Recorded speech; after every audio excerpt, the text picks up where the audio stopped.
We're here at Highland Hill Farm on Route 313 in Fountainville, PA. I'm Bill Hurst doing the photography. I own the Highland Hill Farm. And this is Mike Lewis of Lewis Wholesale Nursery. Mike is one of the premier growers that we use here at Highland Hill Farm. We also grow a lot of arborvitaes, but we are supplied by Mike. He's right across the street from our nursery and our operation. And Mike is an expert on raising arborvitaes. Mike went and graduated from the Longwood School in Chester County, Pennsylvania, and he's a premier grower in Pennsylvania, world-renowned grower. I shouldn't say that, but that is the truth. Everyone in northeast Pennsylvania and the eastern seaboard who raises arborvitaes and nursery stock knows Mike Lewis here. So he's well known, and he's going to talk to you today about arborvitae trimming and how to trim them properly. And these are small arborvitaes, a Zebrina, green giant, and an emerald green. Okay, Mike.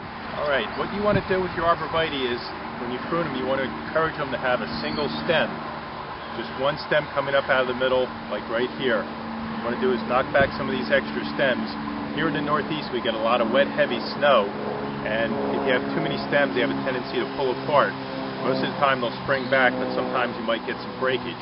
So what we like to do is take the head shears and knock these tips back just a little bit, which will encourage a fuller, fatter plant, as well as keeping it up into a single stem. In school, we were always taught, when in doubt, cut it out. So you always want to, don't be afraid to take a little bit of foliage off the tree. Here, none of these plants, branches will come up into a single stem anymore, or into a multiple stem. You cut them back, this stem will dominate. Here on the green giant, we're going to do the same thing. This is a fairly full plant, so we're just going to tip it back all the way around to make a nice, fat, heavy plant. On green giants, we get a lot of vigorous growth, so you always want to make sure you just knock your tips back just a little bit, because they'll stretch out because they grow so fast.